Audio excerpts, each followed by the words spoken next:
नमस्कार। आज जो टॉपिक हम डिस्कस करने जा रहे हैं वो है ऑक्सीडेशन नंबर या ऑक्सीडेटिव स्टेट। रिडॉक्स रिएक्शन में बहुत ही इंपॉर्टेंट टॉपिक है ऑक्सीडेशन नंबर। ये टॉपिक केवल इसी चैप्टर तक सीमित नहीं है। जब हम इलेक्ट्रोकेमिस्ट्री पढ़ते हैं और इलेक्ट्रोकेमिस्ट्री में फैराडेज लॉ ऑफ इलेक्ट्रोलिसिस करते हैं तब भी हमें इसकी रिक्वायरमेंट पड़ती है। D and F block element में जब ऑक्सीडाइजिंग इक्वेशंस को जब हम पढ़ते हैं पोटेशियम डाइक्रोमेट या पोटेशियम परमैंगनेट की, वहाँ पर भी हमें इसकी ज़रूरत पड़ती है।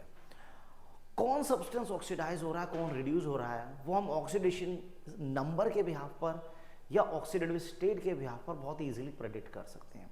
किसी इक्वेशन में कौन ऑक्सीडाइज हो रहा है, कौन रिड्यूस हो रहा है, कौन ऑक्सीडाइजिंग एजेंट है, कौन रिड्यूसिंग एजेंट है, किसने कितने इलेक्ट्रॉन लूज किए, किसका एन फैक्टर क्या होगा, टाइट्रेशंस वाले जो भी क्वेश्चंस होते हैं उस सब में जो हमें एन फैक्टर की रिक्वायरमेंट होती है वो कहीं ना कहीं हम ऑक्सीडेशन नंबर के बिहाफ पे बहुत इजीली कैलकुलेट करना सीखेंगे। तो टॉपिक बड़ा दिलचस्प है और दास्तान बहुत लंबी है। तो स्टार्ट करते हैं ऑक्सीडेटिव स्टेट और पूरे टॉपिक को एक ही वीडियो में समेटते हैं आज। सबसे पहले मैं इसका मीनिंग क्लियर कर दूं कि आखिर ऑक्सीडेटिव स्टेट का या ऑक्सीडेशन नंबर का मतलब क्या है, इसका मीनिंग क्या है। ऑक्सीडेशन नंबर या oxidative state both are same thing. Oxidative state, तो देखिए ऑक्सीडेशन नंबर या ऑक्सीडेटिव स्टेट बेसिकली किसी भी एलिमेंट के किसी एटम का वो चार्ज है जब वो किसी दूसरे एलिमेंट के साथ कंपाउंड फॉर्मेशन करता है तो जो उसके ऊपर अपीयर होता है चार्ज, उसे कहा जाता है।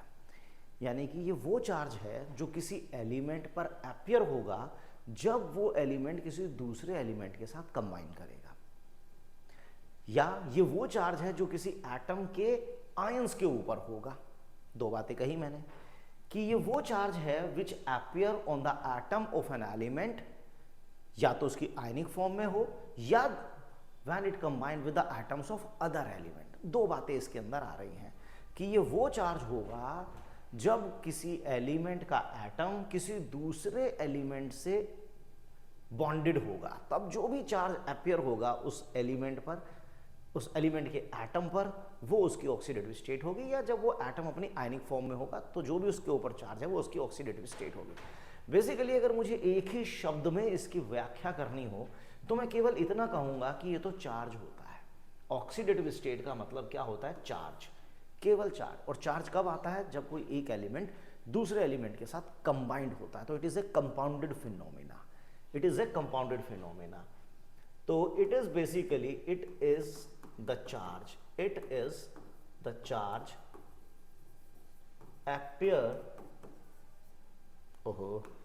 appear on the atom of an element when it combined with the atoms of another element। ठीक है, लेकिन इसका मतलब ये हुआ कि जब तक कोई एलिमेंट कंपाउंड ही नहीं बनाएगा उस पर कोई चार्ज नहीं आएगा। यानी जो चार्ज होगा प्योर एलिमेंटल फॉर्म में वो जीरो होगा। यानी कि चार्ज जो होगा वो प्योर एलिमेंटल फॉर्म में जीरो होगा। Charge on an atom in its elemental form is zero, in its elemental या एलोट्रॉपिक फॉर्म इज जीरो। क्या मतलब है? इसका मतलब ये है भाई कि सोडियम का charge zero, potassium zero, calcium zero, magnesium zero, aluminium zero, argon, helium, neon, argon, iodine, chlorine, इन सब का चार्ज जीरो है क्योंकि ये अपनी प्योर एलिमेंटल फॉर्म में है। क्योंकि जब तक कोई एलिमेंट किसी दूसरे एलिमेंट के साथ कंबाइंड ही नहीं करेगा उस पर कोई चार्ज नहीं आएगा। It is a compounded phenomena. क्या कहा मैंने? It is a compounded phenomena. It is a compounded concept, it is a compounded concept. जब कोई एलिमेंट कंपाउंड बनाता है तब उस पर जो भी चार्ज अपेयर होता है वो है उसकी ऑक्सीडेटिव स्टेट या वो है उसका ऑक्सीडेशन नंबर। दूसरी बात ये भी है कि ऑक्सीडेशन नंबर बेसिकली किसी आयन के ऊपर जो चार्ज है वो उसका ऑक्सीडेशन नंबर भी है, लेकिन आयन मोनो एटॉमिक फॉर्म में, मोनो एटॉमिक आयन में जो भी चार्ज होगा वही उसकी ऑक्सीडेटिव स्टेट है। Monoatomic ion charge is equivalent to oxidation number. Oxidation number ही चार्ज है, जैसे फ्लोरीन, फ्लोराइड, क्लोराइड, ब्रोमाइड, अच्छा जी, sodium ion, potassium ion, calcium ion. तो जो भी मैं ये जो चार्ज लिख रहा हूं ना, ये मोनो एटॉमिक आयन है और इनके ऊपर जो भी चार्ज है वही इनका ऑक्सीडेशन नंबर है, वही इनकी ऑक्सीडेटिव स्टेट है। ठीक है ना, मोनो एटॉमिक जो आयन होते हैं उन पर जो भी चार्ज है वही उनकी ऑक्सीडेटिव स्टेट है, वही उनका ऑक्सीडेशन नंबर है। अच्छा, दो बातें हो गई, बहुत अच्छी बात है ये। थोड़ा सा इसको थोड़ा देखो, अब किसी एलिमेंट पर चार्ज कितना आएगा, है ना, किसी एलिमेंट पर कितना चार्ज आएगा। हाइड्रोजन एक इलेक्ट्रॉन दे भी सकता है, एक इलेक्ट्रॉन ले भी सकता है, ठीक है ना। हम पिट भी सकते हैं, हम पीट भी सकते हैं, ये डिपेंड करता है कि हम लड़ किसके साथ रहे हैं।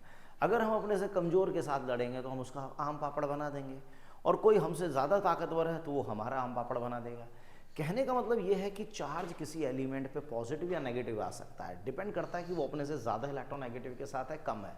जैसे हाइड्रोजन की अगर मैं बात करूं, देखो अगर मैं हाइड्रोजन की बात करता हूं तो अगर हाइड्रोजन अपने से लेस इलेक्ट्रोनेगेटिव के साथ जुड़ गया या अपने से ज़्यादा इलेक्ट्रोपॉजिटिव के साथ जुड़ गया तो सोडियम तो एक इलेक्ट्रॉन देगा, तब हाइड्रोजन एक इलेक्ट्रॉन लेगा। पोटेशियम एक इलेक्ट्रॉन देगा, हाइड्रोजन एक लेगा। लेकिन अगर हाइड्रोजन अपने से ज़्यादा इलेक्ट्रोनेगेटिव के साथ जुड़ गया तब हाइड्रोजन एक इलेक्ट्रॉन देगा, तो फ्लोरीन या क्लोरीन जो भी है वो एक इलेक्ट्रॉन लेगा। यानी कि चार्ज इस बात पर भी डिपेंड करेगा, nature of the other element it is bonded with, कि किस दूसरे एलिमेंट के साथ एक एटम जुड़ा हुआ है। अगर वो अपने से ज़्यादा इलेक्ट्रोनेगेटिव के साथ है तो फिर उसको इलेक्ट्रॉन देने पड़ेंगे, वो लूज करेगा +1 चार्ज, और अपने से ज़्यादा इलेक्ट्रोपॉजिटिव के साथ है तो वो ले लेगा। यानी कि किसी एलिमेंट की ऑक्सीडेटिव स्टेट पॉजिटिव या नेगेटिव हो सकती है, जैसे मैंने हाइड्रोजन का एग्जांपल आपको दिया, क्योंकि हाइड्रोजन क्या है ना, बीच का बिच्छू है, बैटिंग और बॉलिंग दोनों करेगा। अगर अपने से ज़्यादा इलेक्ट्रोनेगेटिव के साथ जुड़ा तो पॉजिटिव, अपने से लेस इलेक्ट्रोनेगेटिव के साथ जुड़ा तो नेगेटिव। तो ये हाइड्रोजन की बात हुई। अच्छा जी, इसका मतलब अगर मैं, चलो मैं आता हूँ इस बात पे, ऑक्सीजन की बात भी कर लेते हैं, क्योंकि ऑक्सीजन भी बहुत विचित्र एलिमेंट है। जनरली ऑक्सीजन की ऑक्सीडेटिव स्टेट होती है -2, क्योंकि वो 2 इलेक्ट्रॉन गेन कर सकता है ना, 2 बॉन्ड बना सकता है। जनरली अपने से लेस इलेक्ट्रोनेगेटिव के साथ ऑक्सीजन ज़्यादातर केसेस में जुड़ा होता है, तो ऑक्सीजन 2 इलेक्ट्रॉन आसानी से गेन कर सकता है -2। लेकिन जब ऑक्सीजन 2 इलेक्ट्रॉन गेन करेगा ना, तब तो वो ऑक्साइड होता है, ऑक्साइड, जैसे कि sodium oxide, potassium oxide, calcium oxide, magnesium oxide, aluminium oxide. ठीक है, ये तो नॉर्मल ऑक्साइड है। तो ऑक्साइड में ऑक्सीजन की ऑक्सीडेटिव स्टेट -2 है, लेकिन गंगाधर ही शक्तिमान है, ये होता है पेरोक्साइड। यहां ऑक्सीजन के 2 एटम पर चार्ज -2 है, तो एक एटम पर -1 हुआ। यहां एक एटम पर -2 है, यहां एक एटम पर -1 है, ये पेरोक्साइड है। जैसे sodium peroxide, potassium peroxide, barium peroxide, ठीक है ना, तो ये होते हैं पेरोक्साइड। लेकिन ऑक्सीजन सुपर ऑक्साइड भी होता है। 2 एटम पर चार्ज है -1, तो एक एटम पर आप -1/2 मान के चलिएगा एवरेज। तो सुपर ऑक्साइड में जैसे ये बन गया potassium super oxide, this is sodium super oxide, है ना। तो इस तरह से तो ऑक्सीजन ज़्यादातर केसेस में आप देखेंगे कि ऑक्सीजन ऑक्साइड बनाता है, very few cases oxygen peroxide बनाता है, एंड वेरी वेरी फ्यू वो सुपर ऑक्साइड भी बनाता है। तो most of the time oxygen is going to exhibit -2 oxidative state. लेकिन मैंने एक बात आपको बताई ना कि ऑक्सीडेटिव स्टेट नेगेटिव या पॉजिटिव हो सकती है, वो इस बात पर डिपेंड करेगा कि वो किस तरह के एलिमेंट के साथ जुड़ा हुआ है। देखो मैं इसी बात पर आता हूं, पॉइंट नंबर 5, कि अगर दो एलिमेंट के बीच में सिंगल बॉन्ड है तो उसमें से एक की ऑक्सीडेटिव स्टेट +1, एक की -1। जो माइनस में है वो इलेक्ट्रोनेगेटिव माना जाएगा, और जो पॉजिटिव में है उसको हम बी के रिस्पेक्ट में इलेक्ट्रोपॉजिटिव ले लेंगे, है ना। यानी जो इलेक्ट्रोनेगेटिव एलिमेंट होगा वो तो भाई इलेक्ट्रॉन खींचेगा, तो उसकी ऑक्सीडेटिव स्टेट -1 तो दूसरे की +1 हो जाएगी। अगर दो एटम के बीच में +2 का चार्ज है तो एक की +2, एक की -2, तो जो माइनस है वो इलेक्ट्रोनेगेटिव होगा। B is more electronegative than A. अगर ट्रिपल बॉन्ड है दो एटम के बीच में तो एक का चार्ज +3 तो दूसरे का -3। जो इलेक्ट्रोनेगेटिव होगा उसका हम माइनस में लेंगे और जो इलेक्ट्रोपॉजिटिव होगा हम उसको प्लस में लेंगे, क्योंकि इलेक्ट्रोपॉजिटिव की टेंडेंसी क्या है, नेचर क्या है, इलेक्ट्रॉन लूज करना, और इलेक्ट्रोनेगेटिव का नेचर क्या है, गेन करना, है ना, आदत के अनुसार। तो दो एटम के बीच में अगर सिंगल बॉन्ड है, but the atom should be different, दो एटम के बीच में सिंगल बॉन्ड है तो एक का चार्ज हम +1 और एक का -1, डबल बॉन्ड में +2 -2, ट्रिपल बॉन्ड में +3 -3 होगा। जो इलेक्ट्रोनेगेटिव होगा उनमें से हम उसको माइनस में मानेंगे, जो पॉजिटिव, जो लेस इलेक्ट्रोनेगेटिव होगा या इलेक्ट्रोपॉजिटिव होगा उसके रिस्पेक्ट में हम उसको पॉजिटिव मान लेंगे। ये क्या मतलब है? जी हाँ, आपको मतलब समझाते हैं। देखिए HF, भाई फ्लोरीन मोर electronegative then hydrogen, single bond है तो ये -1 +1, HCl -1 +1, HBr -1 +1, इसी प्रकार से HI -1 +1। अच्छा, अमोनिया की बात करें तो ये देखो अमोनिया में नाइट्रोजन मोर इलेक्ट्रोनेगेटिव देन हाइड्रोजन, तो ये हाइड्रोजन +1 +1 +1, तो ये आ जाएगा -3। देखो पूरे मॉलिक्यूल, जो न्यूट्रल मॉलिक्यूल होते हैं ना, उन न्यूट्रल मॉलिक्यूल में जितने भी एटम है, अगर हम उन सभी एटम का चार्ज मिले तो 0 आएगा। देखो पूरे अमोनिया का चार्ज 0, पूरे HF का चार्ज 0, एक ये +1 एक -1, यानी कि एक न्यूट्रल मॉलिक्यूल में जितने भी एटम्स हैं उन सभी के चार्ज को अगर हम प्लस कर दे तो it should be 0। Neutral molecule में सभी एटम के चार्ज को अगर आप प्लस करेंगे तो 0 आएगा। यार देखिए, लेकिन नाइट्रोजन का चार्ज यहाँ -3 है, लेकिन तीनों हाइड्रोजन का +1 +1 +1, तो सबका मिला दूंगा तो 0 आ जाएगा। अगर हम अपने प्रिय मॉलिक्यूल पानी की बात करें तो आप पानी में देखेंगे कि oxygen more electronegative then hydrogen, तो सिंगल बॉन्ड है तो ये +1 ये -1, +1 -1, तो ऑक्सीजन पे चार्ज आ गया -2, और मैं तीनों एटम का चार्ज प्लस करूंगा तो 0 आ रहा है, क्योंकि न्यूट्रल मॉलिक्यूल के अंदर सभी एटम के चार्ज का सम 0 होता है।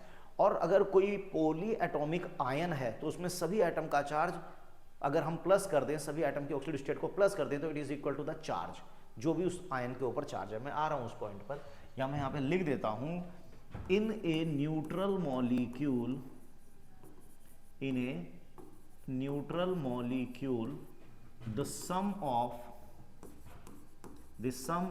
oxidative state of each, the sum of oxidative state of each element of each atom, the sum of oxidative state of each atom is equals to 0, is equals to 0 charge होगा, ठीक है ना। जैसे carbon dioxide की हम बात करें, चलो मैंने कहा ना डबल बॉन्ड, अगर दो एटम के बीच में डबल बॉन्ड है तो डबल बॉन्ड का मतलब क्या होता है कि एक का चार्ज -2 एक का +2। Oxygen more electronegative then carbon, अब ऑक्सीजन कार्बन से ज्यादा इलेक्ट्रोनेगेटिव है तो ये -2 तो ये +2, यहाँ ये -2 ये +2, तो कार्बन के ऊपर चार्ज आ गया +4, और तीनों एटम का चार्ज में अगर मिला दूं तो 0 आएगा, क्योंकि CO2 से न्यूट्रल मॉलिक्यूल है ना, CO2 एक न्यूट्रल मॉलिक्यूल है। अच्छा ये बात है, तो चलो हाइड्रोजन साइनाइड है, जैसे हाइड्रोजन साइनाइड में सभी एटम का चार्ज बताइए। अरे भाई देखो ना, अगर दो एटम के बीच में ट्रिपल बॉन्ड है तो एक +3 एक -3, सिंगल बॉन्ड है तो +1 -1, नाइट्रोजन मोर इलेक्ट्रोनेगेटिव देन कार्बन तो ये होगा -3 तो ये होगा +3, यहाँ पर सिंगल बॉन्ड है और carbon is more electronegative then hydrogen तो ये +1 -1, और यहाँ पर एक दूसरे के रिस्पेक्ट में -3 +3, तो कार्बन का टोटल चार्ज आएगा +2, ये +1 ये +2 ये -3, सब मिलाकर 0 आ गया, है ना, सब मिलाकर 0 आ रहा है। जैसे कि मैं मान लो मैं चलो इथेनोइक एसिड ले लेता हूँ, मुझे उसमें सभी एटम का चार्ज बताओ, क्योंकि इस पूरे मॉलिक्यूल का चार्ज तो जीरो है क्योंकि पूरा मॉलिक्यूल तो न्यूट्रल है, लेकिन अपने को एक एक एटम का चार्ज बताइए, सभी एटम का चार्ज बताइए, किसका कितना कितना होगा। तो देखो बहुत सिंपल है, ये सिंगल बॉन्ड है, oxygen more electronegative then hydrogen, तो ये +1 होगा तो ये -1। ऑक्सीजन इस कार्बन के रिस्पेक्ट में देखो सिंगल बॉन्डेड है, तो यहाँ +1 तो ये -1, तो इस ऑक्सीजन का चार्ज आ गया -2, इसका +1 है। अब इधर देखो एक दूसरे के रिस्पेक्ट में ऑक्सीजन कार्बन के साथ डबल बॉन्डेड जुड़ी हुई है, oxygen more electronegative then carbon. मैं इसको पूरे को नीचे कर लेता हूँ थोड़ा सा, आजा बेटा। देखो oxygen more electronegative then carbon और डबल बॉन्ड है तो ये -2, ये होगा -2 और ये +2। अच्छा, ये दोनों तो सेम एटम है, जब सेम एटम है तो कोई चार्ज होगा नहीं एक दूसरे के रिस्पेक्ट में, 0 0। लेकिन कार्बन हाइड्रोजन से ज़्यादा इलेक्ट्रोनेगेटिव है, +1 -1 +1 -1 +1 -1, तो यहाँ पर और एक दूसरे के लिए 0 0, तो ये आ गया -3, ये वाला कार्बन -3, ठीक है। और इधर देखो एक दूसरे के रिस्पेक्ट में कार्बन ऑक्सीजन के रिस्पेक्ट में -2 तो +2 और ये +1 -1 +1 -1, तो इस पूरे कार्बन का चार्ज आ गया +3। अब मुझे बताओ क्या पूरे मॉलिक्यूल का चार्ज 0 है? ये तो मैंने आपको सभी एटम का बता दिया। देखो +1 +1 +1 ये हो गया +3, ठीक है, ये हो गया -3, ओके, ये हो गया +3, ये हो गया -2, ये हो गया -2, ये हो गया +1। चेक करो, चलो भाई तू इससे कट जा, ये हो गया -2 -4 और +3 और +1 +4, तो सब कट उठा के 0, यानी ये बिल्कुल ठीक किया हमने, है ना, क्योंकि न्यूट्रल मॉलिक्यूल में सभी एटम का चार्ज मिलाकर 0 आता है। अच्छा चलो ये फॉर्मल्डिहाइड लिया मैंने, इसमें मुझे सभी एटम का चार्ज बताइए, नो प्रॉब्लम। देखो oxygen more electronegative then carbon, तो ऑक्सीजन का चार्ज हुआ -2 और इधर हुआ +2। लेकिन यहां पर अगर मैं देखूं तो carbon is more electronegative then hydrogen, तो कार्बन के रिस्पेक्ट में हाइड्रोजन का चार्ज हुआ +1 तो ये -1, ये +1 तो ये -1, तो कार्बन का चार्ज आ गया 0। तो पूरे मॉलिक्यूल में सभी एटम का चार्ज अगर आप मिलाओगे तो 0 ही आएगा। कैसे? +1 +1 +2 हो गया, ये -2 0 और ये तो ऑलरेडी 0 है ही हमारा, ठीक। अब जैसे CCl4 को हम ऐसे लिख सकते हैं, CCl4 है तो भाई कार्बन का चार्ज बता दो। भाई सिंगल बॉन्ड है तो -1 -1 -1 -1, तो कार्बन का चार्ज आएगा ऑटोमेटिकली +4, कार्बन का चार्ज ऑटोमेटिकली +4 आ गया। तो न्यूट्रल मॉलिक्यूल के अंदर आपको बॉन्डिंग बना लेनी चाहिए, और अगर सिंगल बॉन्ड है दो एटम के बीच में तो सिंगल बॉन्ड का मतलब होता है दो एटम के बीच में अगर सिंगल बॉन्ड है तो एक का चार्ज +1 एक का -1, डबल बॉन्ड का मतलब +2 -2, ट्रिपल बॉन्ड का मतलब +3 -3। लेकिन ये जो नेगेटिव ऑक्सीडेटिव स्टेट होती है ये शो क्या कर रही है? नेगेटिव ऑक्सीडेटिव स्टेट ये शो कर रही है कि atom is bonded with less electronegative element या element is bonded with electropositive element. और अगर किसी की ऑक्सीडेटिव स्टेट पॉजिटिव आ रही है तो वो ये क्या शो कर रही है? वो ये शो कर रही है कि वो अपने से ज्यादा इलेक्ट्रोनेगेटिव के साथ जुड़ गया। यही तो मैं बोल रहा था ना कि अगर हमने पीट दिया तो हम अपने से कमजोर के साथ लड़ रहे थे और हम पिट गए तो इसका मतलब सामने वाला हमसे ज्यादा तगड़ा था, ठीक। तो ऑक्सीडेटिव स्टेट पॉजिटिव नेगेटिव कुछ भी हो सकती है, डिपेंड्स करता है कि हम किस एलिमेंट किस एटम के साथ बॉन्डेड है, अपने से लेस इलेक्ट्रोनेगेटिव के साथ या अपने से ज्यादा इलेक्ट्रोनेगेटिव के साथ बॉन्डेड है, ठीक। तो रूल याद रखिएगा कि अगर कोई मॉलिक्यूल न्यूट्रल है तो उस न्यूट्रल मॉलिक्यूल के अंदर सभी एटम के ऑक्सीडेटिव स्टेट का सम 0 कर देना है, ठीक। तो इस तरह से हम किसी मॉलिक्यूल के अंदर उसके सभी एटम का चार्ज भी बता सकते हैं। लेकिन अगर कोई आयन है, जैसे एग्जांपल के थ्रू बताता हूं, कोई आयन है लाइक इट इज कार्बोनेट, तो आयन में क्या है ना, किसी भी आयन में जितने भी एटम हैं उन सभी एटम्स की ऑक्सीडेटिव स्टेट का sum it is equal to the charge of the ion. Ion के ऊपर जो चार्ज है, क्योंकि ये जो चार्ज -2 है ये हमें नहीं पता ना किसका चार्ज है, ये इन सभी एटम का मिलाकर चार्ज है। जैसे कि मुझे इसमें कार्बन का चार्ज निकालना है तो मैं क्या करूंगा, x मान लेता हूं, ऑक्सीजन के एक एटम का -2 तो 3 एटम का -6, तो कार्बन और ऑक्सीजन के तीनों एटम, इन दोनों का चार्ज मिलाकर कितना होगा -2, तो कार्बन की ऑक्सीडेटिव स्टेट आ गई +4। Very good.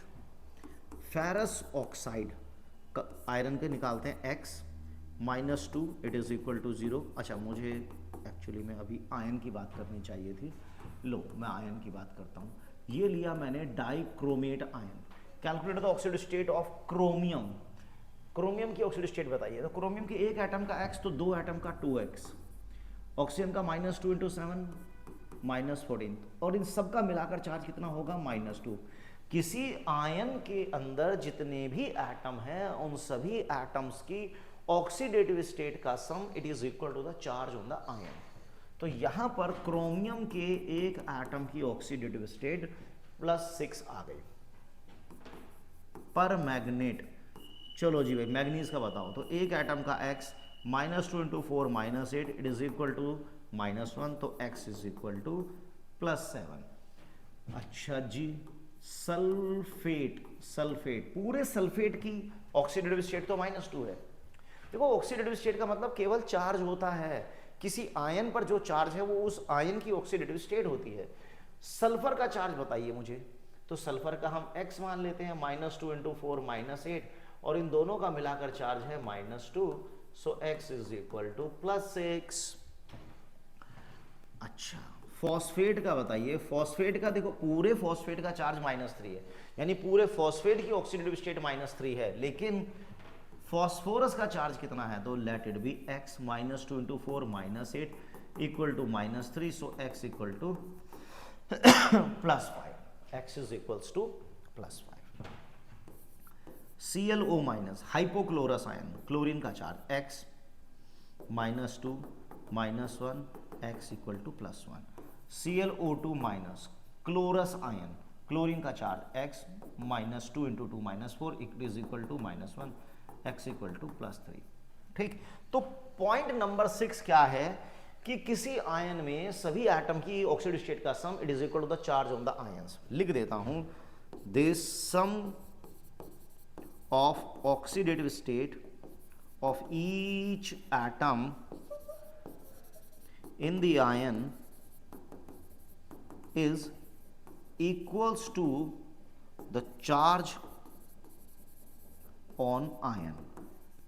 आयन के ऊपर जो चार्ज है उसी के सम के बराबर सभी एटम की ऑक्सीडेटिव स्टेट का सम होगा। That's it. ठीक है ना, ये बात हुई हमारी। तो क्या हम ये भी कह सकते हैं कि किसी एलिमेंट की ऑक्सीडेटिव स्टेट हमेशा फिक्स्ड होगी? नहीं, बिल्कुल नहीं है ऐसा। ऑक्सीडेटिव स्टेट हमेशा इस बात पर डिपेंड करती है कि हम किस एटम के साथ उसको जोड़ रहे हैं और कितने एटम के साथ जोड़ रहे हैं। देखिए जरा पॉइंट नंबर 7, जैसे कि ClF है, जैसे ClF3 है, ClF5 है, ClF7 है, ये लो भाई, यहां पर ये एक बॉन्ड बना रहा है, यहां पर 3 बॉन्ड, यहां पर 5 बॉन्ड, यहां पर 7 बॉन्ड। तो जितने ज्यादा बॉन्ड बनेंगे ना उतना ज्यादा चार्ज आएगा। तो बॉन्ड कब ज्यादा बनेंगे? जब किसी एलिमेंट के पास जितने ज्यादा हाफ फिल्ड ऑर्बिटल होंगे वो उतने ज्यादा बॉन्ड बनाने लगता है। मैं आपको ग्रुप 17 में जरा अगर क्लोरीन की बात करूं तो क्लोरीन होता है 1s2 2s2 2p6 3s2 3p5 और 3d इसका खाली पड़ा हुआ है। 3d इसका खाली पड़ा हुआ है।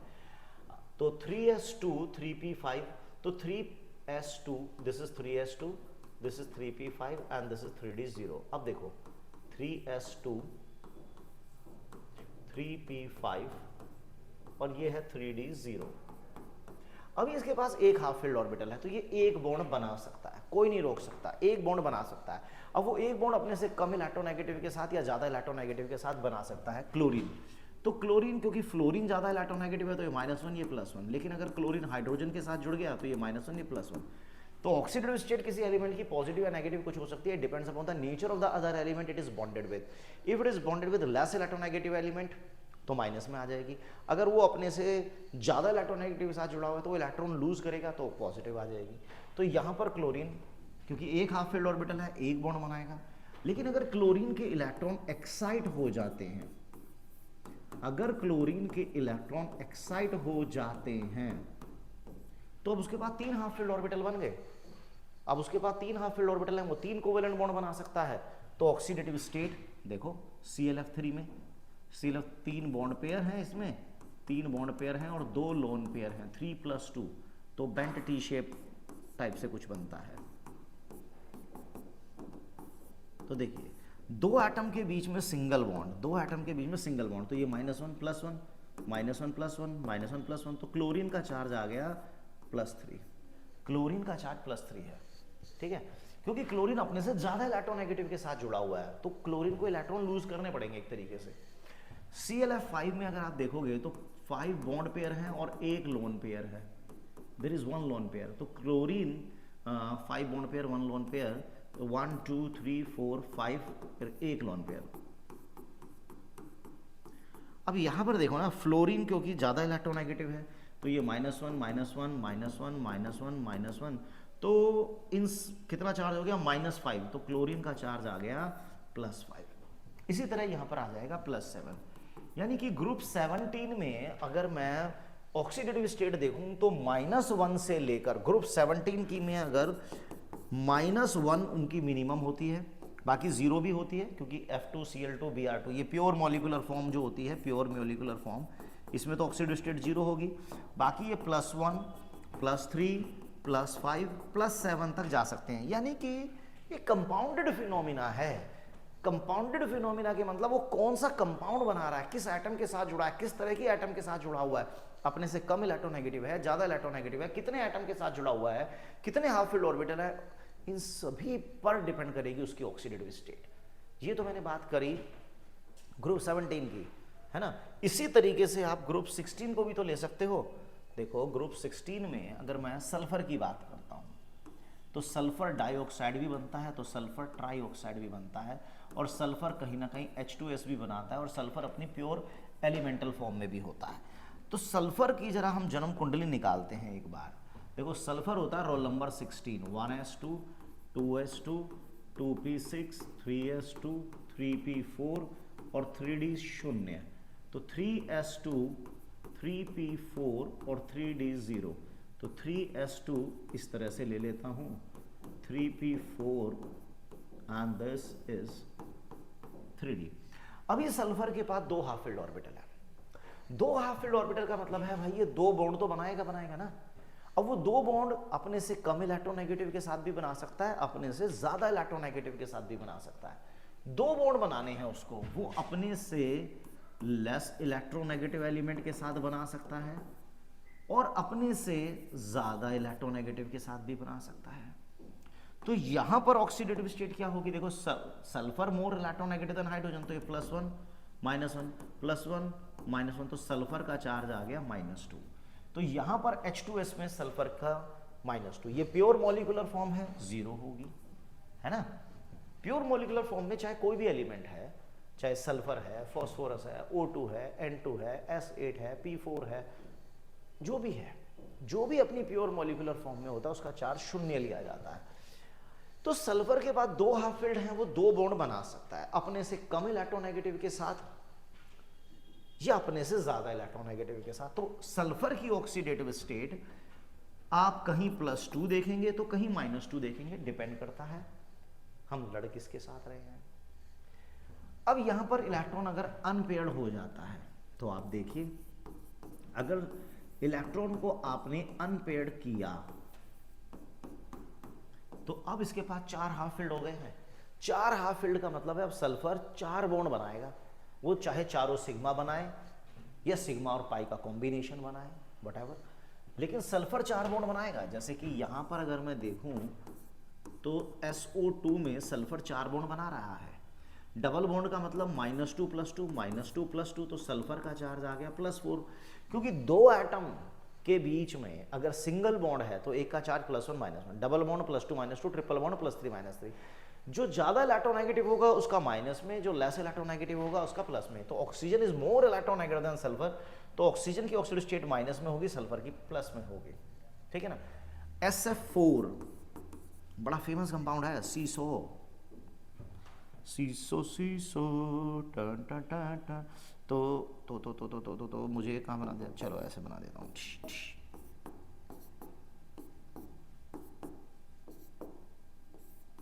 तो इस तरह से, तो यहाँ पर देखो ना -1 -1 -1 -1, तो सल्फर का ऑक्सीडेटिव स्टेट आ गई +4, ठीक है ना। Oxidative state of sulphur is +4, क्योंकि सल्फर 4 बॉन्ड बना रहा है। अगर हम बात SO3 की करें कहीं ना कहीं, तो SO3 में 6 बॉन्ड बन रहे हैं, -2 -2 -2, तो सल्फर आ जाएगा +6। कम, क्योंकि जब इसके इलेक्ट्रॉन ऐसे भी आप अनपेयर्ड कर दोगे ना, तो 6 हाफ फिल्ड ऑर्बिटल रहेंगे। अगर आपने VBT वैलेंस बॉन्ड थ्योरी पढ़ी है तो आपको ये कॉन्सेप्ट बहुत आसानी से समझ में आ जाना चाहिए कि जिसके पास जितने हाफ फिल्ड ऑर्बिटल होते हैं वो उतने कोवेलेंट बॉन्ड बना सकता है। कोवेलेंट बॉन्ड हमारे सिग्मा या पाई दोनों तरह के होते हैं, तो कोई भी एटम ऐसा नहीं कि केवल सिग्मा ही बॉन्ड बनाएगा। दो एटम के बीच में जब भी एक से ज़्यादा बॉन्ड होते हैं, पहला सिग्मा बाकी सारे पाई होते हैं। मतलब क्या है कि अगर दो एटम के बीच में एक ही बॉन्ड है तो चलो ये तो सिग्मा हो गया, लेकिन अगर दो एटम के बीच में दो बॉन्ड हैं तो एक सिग्मा एक पाई। दो एटम के बीच में अगर 3 बॉन्ड है तो एक सिग्मा 2 पाई। पहला बॉन्ड सिग्मा, बाकी सारे आपको पाई कर देने हैं, ठीक है। तो सल्फर के पास 6 हाफ फिल्ड ऑर्बिटल है, तो ऑब्वियस ही बात है वो 6 कोवेलेंट बॉन्ड बनाएगा, उसमें कोई सिग्मा कोई पाई होगा। तो इस तरह के 6 सिग्मा बॉन्ड बन गए। तो डबल बॉन्ड है यहाँ पर, तो +2 -2 +2 -2 +2, तो सल्फर का चार्ज +6 आ गया। तो सल्फर क्योंकि 6 से ज्यादा बॉन्ड बना ही नहीं सकता, तो मैक्सिमम ऑक्सीडेटिव स्टेट जो सल्फर की होगी ना, या ग्रुप 16 में कोई एलिमेंट होगा उसकी मैक्सिमम ऑक्सीडेटिव स्टेट भी +6 होगी।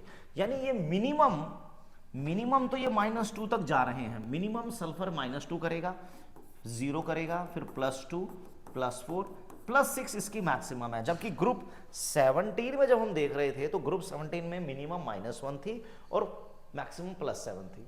यहां पर जो फ्लोरीन है, फ्लोरीन को एक श्राप मिला हुआ है, 1s2 2s2 2p5। देखो फ्लोरीन के पास एक श्राप है कि उसके पास केवल एक ही हाफ फिल्ड ऑर्बिटल है, तो वो एक ही बॉन्ड बना सकता है, उसके पास डी ऑर्बिटल है नहीं, तो वो एक ही बॉन्ड बनाएगा। जबकि क्लोरीन ब्रोमीन इन सब के पास तो डी ऑर्बिटल है। जैसे सल्फर में भी डी ऑर्बिटल था, तो वहां पर number of half filled orbital बढ़ते गए, कोवेलेंट बॉन्ड ज्यादा से ज्यादा बना सकते थे। लेकिन फ्लोरीन के पास एक हाफ फिल्ड ऑर्बिटल है, वो केवल एक ही बॉन्ड बनाएगा।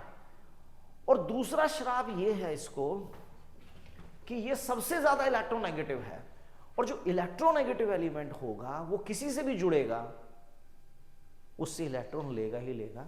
तो फ्लोरीन हमेशा ही -1 की ऑक्सीडेटिव स्टेट शो करेगा कंपाउंड के अंदर, वो चाहे जिस मर्जी के साथ अटैच्ड हो जाए, वो चाहे जिस मर्जी के साथ अटैच्ड हो जाए, it always going to exhibit an oxidative state of -1। हाँ, अगर प्योर मॉलिक्यूलर फॉर्म में है तो 0 कहेंगे, लेकिन अगर कंपाउंडेड फॉर्म में है, प्योर एलिमेंटल फॉर्म में है तो 0 है, लेकिन अगर किसी और एलिमेंट के साथ कंपाउंडेड फॉर्म में है तो इट इज ऑलवेज -1। ये नहीं करेगा +1 +3 प्लस समथिंग, ठीक है। सो यहां पर ग्रुप 16 में हमने देखा कि -2 मिनिमम है, 0 +2 +4 +6 तक जा रही है। अच्छा, अब अगर मैं लगे हाथों बात कर दूं, अरे ये कैसे आ गया, मैं बात कर देता हूं। अब लगे हाथों मैंने जैसे 17 को ले लिया, 16 को ले लिया, तो ग्रुप 15 भी नाराज नहीं करना चाहिए यार, है ना। तो नाइट्रोजन को देखो, नाइट्रोजन का क्या है ना, अपना ही एक अलग साम्राज्य है, इसकी अपनी एक दुनिया है नाइट्रोजन की। दुनिया भर के कंपाउंड है नाइट्रोजन के। अगर मैं N2 में बात करूं तो 0 ऑक्सीडेटिव स्टेट है। मिनिमम की बात करूंगा तो अमोनिया में आपने देखा अभी नाइट्रोजन का चार्ज -3, आप चाहो तो निकाल लेना ना, x मान लो, +1 × 3 +3, सब मिलाकर 0, तो x = -3। तो नाइट्रोजन की जो लोवेस्ट ऑक्सीडेटिव स्टेट है वो -3। N2O लेता हूं पहले, N2O जिसको नाइट्रस ऑक्साइड कहते हैं, नाइट्रस ऑक्साइड, अरे यार क्या हो रहा है, नाइट्रस ऑक्साइड N2O। तो यहां पर नाइट्रोजन का चार्ज निकालते हैं, एक एटम का x तो दो एटम का 2x, ऑक्सीजन का -2, सब मिलाकर 0, तो नाइट्रोजन की ऑक्सीडेटिव स्टेट आ गई +1। x का मतलब एक एटम का चार्ज है +1। नाइट्रिक ऑक्साइड, नाइट्रोजन का charge x -2 0, x = +2। N2O3 die nitrogen trioxide, nitrogen के एक एटम का x, 2 एटम का 2x, -2 × 3 तो x = +3। तो नाइट्रोजन -3 0 +1 +2 +3, अरे भाई यहाँ पर +4 भी है, यहाँ पर +5 भी है, यानी कि जो नाइट्रोजन है ना वो -3 तो मिनिमम शो करेगा, लेकिन +5 मैक्सिमम शो करेगा, +5 की मैक्सिमम शो कर पा रहा है, मिनिमम -3। ठीक है। अच्छा, फॉस्फोरस ये तो प्योर मॉलिक्यूलर फॉर्म में है तो 0, प्योर एलिमेंटल फॉर्म में 0। PH3 में देखें तो कहीं ना कहीं -3 आ जाएगा जैसे NH3 में। PCl3 तो +3 आ जाएगा, PCl5 तो कहीं ना कहीं +5 आ जाएगा। तो इस तरह से ऑक्सीडेटिव स्टेट बन सकती है। तो यानी कि मिनिमम -3, 0, +3, +5, +5 इनकी मैक्सिमम है, मिनिमम इनकी -3 है। यानी ऑक्सीडेटिव स्टेट किसी एलिमेंट की फिक्स नहीं है, वो डिपेंड करती है nature of other element it is bonded with, number of atom, number of other atom it is bonded with, bonding pattern पर भी डिपेंड करता है, किस एटम के साथ जुड़ा हुआ है, कितने एटम के साथ जुड़ा, किस तरीके से जुड़ा हुआ है, ये सब बातें ऑक्सीडेटिव स्टेट पर डिपेंड करती हैं। अब अगर जैसे मैं आप लोगों से बात करूं कि यार चलो आप मुझे बताइए अमोनियम सल्फेट में सल्फर का चार्ज क्या है, तो देखिए देखो पूरे अमोनियम का चार्ज +1, तो +1 × 2 हो गया +2, सल्फर का निकालना है x, -2 × 4 -8 0, तो सल्फर की ऑक्सीडेटिव स्टेट 6, ठीक है। और सल्फर की 6 से ज़्यादा होती भी नहीं है, सल्फर की 6 से ज़्यादा होती भी नहीं, क्योंकि तो सल्फेट है ना, तो सल्फेट में सल्फर का चार्ज +6 है। लेकिन अगर मैं कुछ क्रांतिकारी क्वेश्चन आपको दूं और मैं कहता हूं आपसे H2SO5 में सल्फर का चार्ज बताइए, तो यहां पर अगर आप ज़्यादा स्मार्ट बनने की कोशिश करेंगे तो मारे जाएंगे। कैसे? +1 × 2 +2, सल्फर का x, -2 × 5 -10, तो सल्फर का ऑक्सीडेटिव स्टेट आ जाएगी 8, जबकि सल्फर की 6 से ज़्यादा होती ही नहीं है, तो 8 कैसे आ जाएगी? तो यहाँ पर हमें कंपाउंड का स्ट्रक्चर बनाना पड़ेगा, क्योंकि स्ट्रक्चर से ही हमें उसके बॉन्डिंग पैटर्न का पता चलता है। देखो यहाँ से अगर हम इसका स्ट्रक्चर ड्रॉ करेंगे ना तो वो कुछ इस प्रकार से नज़र आएगा। अब देखिए इसके ऑक्सीडेटिव स्टेट को, सल्फर के अराउंड में बात कर रहा हूँ, डबल बॉन्ड है तो +2 -2, ऑक्सीजन ज़्यादा इलेक्ट्रोनेगेटिव है तो -2, ये सिंगल बॉन्ड है तो -1 +1, ये सिंगल बॉन्ड है -1 +1, तो सल्फर के अराउंड आप देख सकते हैं टोटल चार्ज है +6, सल्फर के अराउंड टोटल चार्ज है +6, तो सल्फर की ऑक्सीडेटिव स्टेट यहाँ पे +6 है, ना कि +8, तो इसको ध्यान रखने की सख्त जरूरत है। एक और क्रांतिकारी क्वेश्चन है, क्रोमियम पेंटॉक्साइड। अब ये पेंटॉक्साइड मैं बोल तो रहा हूँ, लेकिन इसका स्ट्रक्चर अगर मैं क्रोमियम की ऑक्सीडेटिव स्टेट निकालूं तो x -2 × 5 -10 = 0, तो क्रोमियम आ गया 10, जबकि क्रोमियम की होती कितनी है, मैक्सिमम ऑक्सीडेटिव स्टेट क्रोमियम की होती है 6। तो कैसे बन सकती है 6? वो ऐसे बन सकती है क्योंकि इसमें सारे के सारे ऑक्सीजन ऑक्साइड नहीं है, ये ऑक्साइड है, लेकिन ये क्या है, OO bond, this is called peroxide, OO bond, जहां पे 2 ऑक्सीजन एक साथ अटैच्ड होते हैं, पेरोक्साइड। अब यहां पर अगर अपन चार्ज फाइंड आउट करने लगे तो डबल बॉन्ड है तो -2 +2, क्रोमियम और ऑक्सीजन के बीच में सिंगल बॉन्ड है तो यहाँ पे +1, ये -1 +1 -1 +1 -1 +1 माइनस, और एक दूसरे के लिए 0 0 0 0 क्योंकि सेम है, तो क्रोमियम की oxidative state my dear student आ गई +6, क्रोमियम की ऑक्सीडेटिव स्टेट है यहाँ पर +6। तो ये है butterfly structure, very famous butterfly structure इसे कहा जाता है, CrO5 को। देखो S2O3 2-, S2O3 2-, यहाँ पर सल्फर के 2 एटम हैं, अपने को सल्फर के दोनों एटम का अलग अलग चार्ज बताना है। तो अगर हम वैसे निकाले जैसे हम निकालते हैं कि भाई x × 2 2x -6 = -2, तो कुछ ना कुछ आएगी। लेकिन यहाँ पर जब हम इसका स्ट्रक्चर ड्रॉ करते हैं, देखिए S2O3 S2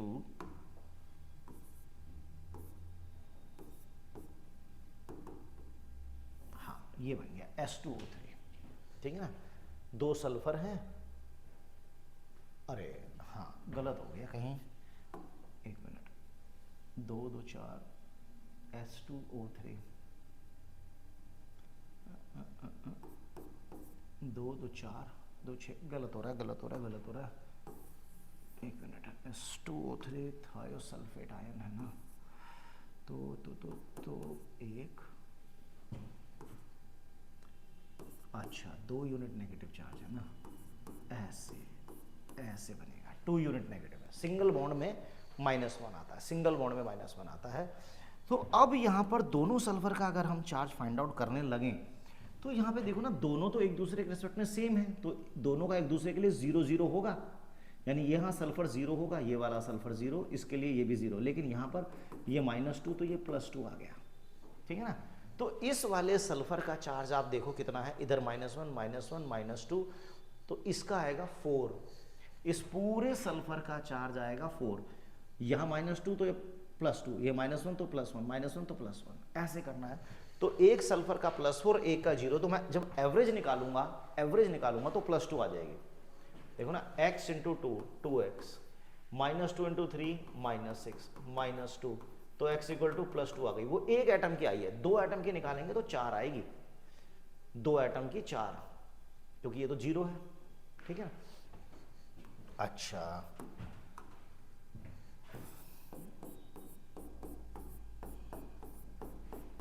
देखो ये है C3O2 मॉलिक्यूल है, इसमें मुझे कार्बन के तीनों एटम का चार्ज बताइए अलग अलग, तो हम बता सकते हैं, कोई बड़ी बात नहीं है।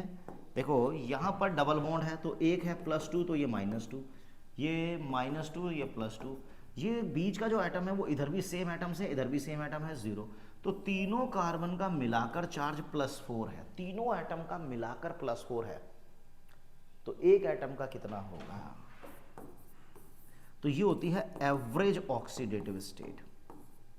जब भी आपका चार्ज फ्रैक्शन में आ जाए तो fractional oxidative state is the average oxidative state. मैं इसको लिख देता हूं, point to be noted my lord, कि fractional oxidative state is the average oxidative state. Fractional oxidative state is the average oxidative state of an atom in a molecule, किसी molecule के अंदर। जैसे एक एग्जांपल और ले लेता हूं मैं Fe3O4 की बात करता हूं, तो यहाँ आयरन का चार्ज अगर अपन को निकालना है तो x × 3 3x, -2 × 4 -8 = 0, तो x = 8/3 आ गया। कि फ्रैक्शनल ऑक्सीडेटिव स्टेट तो आ रही है, लेकिन फ्रैक्शनल ऑक्सीडेटिव स्टेट का क्या मतलब है, कि क्या उसने 8/3 इलेक्ट्रॉन लूज कर दिया ना, चार्ज तो कभी फ्रैक्शन में नहीं होता। तो यहाँ पर क्या होता है कि ये एक मिक्स्ड ऑक्साइड है, फेरस ऑक्साइड और फेरिक ऑक्साइड का ये मिक्सचर है। यहाँ पर आयरन का चार्ज है +2 और यहाँ पर दोनों आयरन का +3 है, क्योंकि ये फेरिक है। तो 3 एटम हो गए, तीनों का चार्ज निकालूंगा तो +8, तो 3 एटम का +8, तो एक एटम का फिर वो 8/3 आ जाएगा। तो fractional oxidative state is the average oxidative state. Fractional oxidative state is the average oxidative state, ठीक है। लेकिन कुछ कंपाउंड, क्या ऑक्सीडेटिव स्टेट किसी एटम की कंपाउंड के अंदर 0 आ सकती है? हाँ, क्यों नहीं आ सकती। निकल टेट्राकार्बोनाइल, मैं इस कंपाउंड की अगर बात करूं तो मुझे निकल का चार्ज आप बताइए। वैसे ये जो इस तरह के जो कंपाउंड होते हैं उन्हें हम कोऑर्डिनेशन कंपाउंड कहते हैं, और इनके बारे में बच्चा पढ़ता है 12th क्लास में कोऑर्डिनेशन केमिस्ट्री में। तो कैलकुलेट ऑक्सीडेटिव स्टेट ऑफ निकल, तो हम इसको x मान लेते हैं। कार्बोनाइल का टोटल चार्ज है 0, तो 0 × 4 0, 0 × 4 0, और सब मिलाकर 0, तो x = 0। तो ऑक्सीडेटिव स्टेट ऑफ निकल इन टेट्राकार्बोनाइल इज 0। अच्छा जी, chromium hexacarbonyl, calculate oxidative state of chromium, तो ये लो जी x + 0 = 0, x = 0। यानी कि ऑक्सीडेटिव स्टेट 0 भी हो सकती है, ऑक्सीडेटिव स्टेट फ्रैक्शन में भी आ सकती है, क्योंकि ऑक्सीडेटिव स्टेट इस बात पर डिपेंड करती है कि वो किस दूसरे एलिमेंट के साथ जुड़ा हुआ है, कितने एटम के साथ जुड़ा हुआ है, किस तरीके से जुड़ा हुआ है। ऑक्सीडेटिव स्टेट इन्हीं सब बातों पर डिपेंड करती है ना। अच्छा जी, सो चलिए, और क्या बच गया इसमें। अब जैसे कि ऑक्सीडेटिव स्टेट के बिहाफ पर अगर मान लीजिए मैंने आपसे बात की कि सल्फर डाइऑक्साइड में सल्फर +4 की ऑक्सीडेटिव स्टेट शो करता है, तो मैं सल्फर डाइऑक्साइड को क्या मैं ऑक्सीडाइजिंग एजेंट कहूं या मैं इसको रिड्यूसिंग एजेंट कहूं। देखो, ऑक्सीडाइजिंग एजेंट क्या होता है? जो दूसरों को ऑक्सीडाइज करे और खुद रिड्यूस हो जाए। जो दूसरों को ऑक्सीडाइज करे और खुद रिड्यूस हो जाए। जब कोई रिड्यूस होगा तो उसकी ऑक्सीडेटिव स्टेट डिक्रीज हो जाएगी, यानी ये डिक्रीज होकर +2 में जा सकता है। जी हाँ, सल्फर +4 से +2 में जा सकता है, यानी ये रिड्यूस हो रहा है, तो यहाँ पर ये ऑक्सीडाइजिंग एजेंट। क्या ये ऑक्सीडाइज भी हो सकता है +4 से +6 में? हाँ, सल्फर +6 की भी करता है। तो यहाँ ये सल्फर डाइऑक्साइड अपने आप को रिड्यूस भी कर सकता है, ऑक्सीडाइज भी कर सकता है। तो जब वो अपने आप को रिड्यूस करेगा तो ऑक्सीडाइजिंग एजेंट, जब वो अपने आप को ऑक्सीडाइज करेगा तो रिड्यूसिंग एजेंट।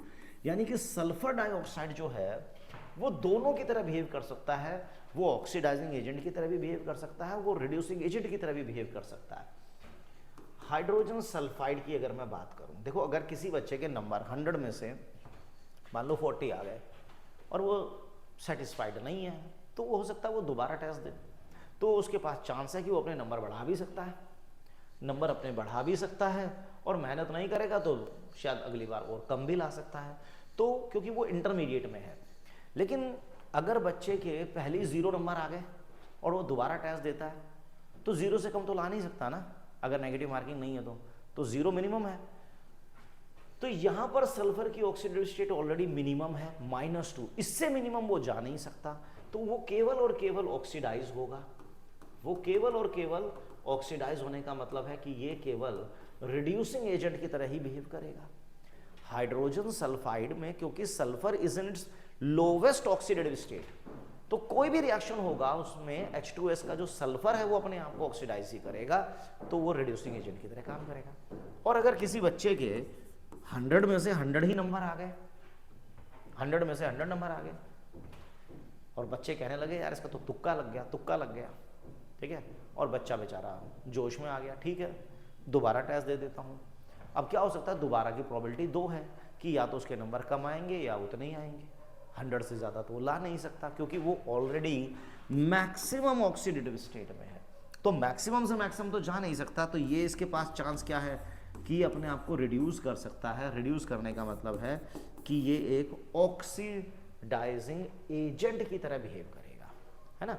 तो अगर हमें ऑक्सीडेटिव स्टेट की नॉलेज है कि किस एलिमेंट की ऑक्सीडेटिव स्टेट क्या है, तो हम बहुत आसानी से बता सकते हैं ना कि वो ऑक्सीडाइजिंग एजेंट बन सकता है या रिड्यूसिंग एजेंट बन सकता है, या उसका चांस बेसिकली है क्या। चलिए अब मैं जरा आपको कुछ क्वेश्चन देता हूँ। चलो, H2S2O6 calculate oxidative state of sulphur, H2S2O7, H2S2O8 calculate the oxidative state of sulphur in all this compounds. तो चलिए हम टूट पाते हैं। ये देखो H2S2O5 भी होता है वैसे तो, चलो कोई बात नहीं।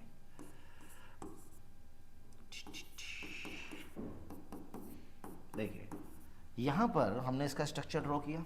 अब बात करते हैं, ये दोनों तो सेम है, तो एक दूसरे के लिए इनकी ऑक्सीडेटिव स्टेट होगी 0 0 0 0, क्योंकि सेम है, there is no difference of electronegativity.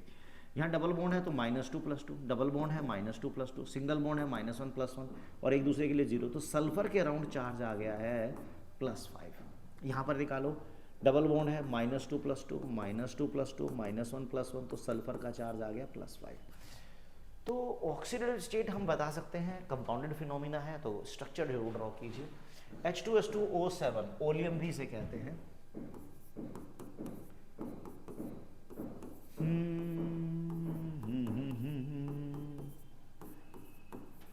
चलिए इस प्रकार से हमने इसका स्ट्रक्चर ड्रॉ किया। अब यहाँ पर देखो सल्फर 6 बॉन्ड बना रहा है, डबल बॉन्ड है तो -2 + 2, इधर भी डबल बॉन्ड है तो -2 + 2, सिंगल बॉन्ड -1 + 1, सिंगल बॉन्ड -, तो सल्फर के अराउंड जो चार्ज आ रहा है वो -6 है, तो सल्फर का चार्ज हो गया +6। इसी तरह से -2 -2 -1 -1, तो सल्फर का चार्ज आ गया +6। H2S2O8 की अगर हम बात करें तो सल्फर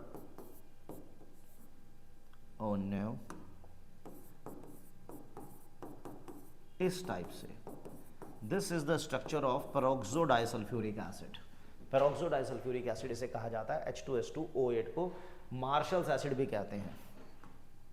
तो देखो डबल बॉन्ड है तो -2 + 2, -2 + 2, -1 + 1, तो सल्फर का चार्ज आ गया +6, ये दोनों एक दूसरे के लिए 0 0 होंगे, -2 -2 -1 -1, तो सल्फर आ गया +6, ठीक है। और ये दोनों एक दूसरे के लिए 0 0 है, क्योंकि सेम टाइप ऑफ एटम है ना, सेम टाइप ऑफ एटम एक दूसरे के लिए 0 0 होता है चार्ज, ठीक।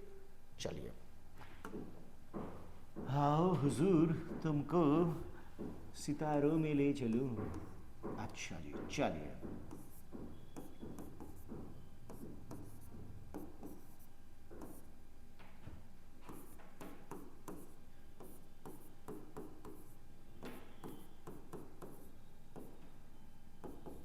इसमें सभी एटम का चार्ज बताइए, सभी एटम का, दिल खुश हो जाए, सभी एटम का चार्ज बताइए। तो चलो देखो, डबल बॉन्ड तो -2 +2, single bond carbon sulph hydrogen से ज़्यादा इलेक्ट्रोनेगेटिव, तो +1, तो ये -1, एक दूसरे के लिए 0 0, तो कार्बन के ऊपर चार्ज आ गया +1। इधर ऑक्सीजन -2, ये +2, एक दूसरे के लिए 0, सेम है, -2 +2 एक दूसरे के लिए सेम है, इधर भी सेम है। यहाँ पर कार्बन ज़्यादा इलेक्ट्रोनेगेटिव होता है, सिंगल बॉन्ड है तो +1 -1, तो ये आ गया +3। पूरे मॉलिक्यूल का चार्ज 0 होगा, क्योंकि पूरा मॉलिक्यूल न्यूट्रल होता है, ठीक है ना। तो यहाँ पर सभी एटम की ऑक्सीडेटिव स्टेट को अगर हम सम कर दें तो 0 आएगा, आप चाहे तो उसको चेक भी कर सकते हैं, ठीक। अच्छा चलो चलो चलो, मैं एक स्ट्रक्चर बनाता हूँ P4O10 का, ठीक है। POO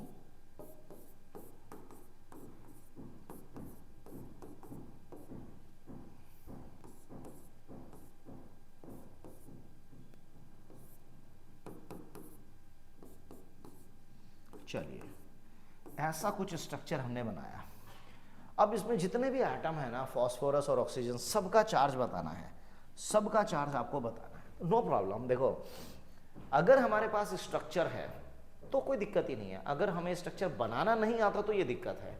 तो इसलिए केमिकल बॉन्डिंग पर आपकी अच्छी खासी कमांड होनी चाहिए, और केमिकल बॉन्डिंग में भी वेस्पर थ्योरी तो आपकी वन ऑफ द बेस्ट होनी चाहिए, क्योंकि वो बेसिक केमिस्ट्री है, हर जगह उसका इस्तेमाल होता है। वेस्पर थ्योरी तो आपको बहुत अच्छी तरह से आनी चाहिए। देखो, डबल बॉन्ड है तो -2 +2, सिंगल बॉन्ड है -1 +1 -1 +1 -1 +1, तो सल्फर के अराउंड चार्ज आ गया -1 -1 -1 -2, तो सल्फर 5 बॉन्ड बना रहा है, और सल्फर की ऑक्सीडेटिव स्टेट 5 से ज़्यादा होती भी नहीं है।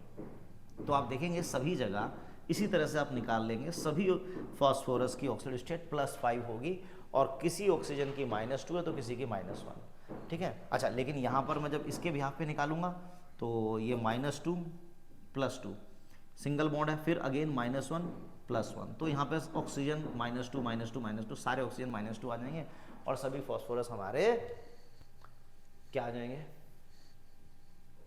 +5 आ जाएंगे।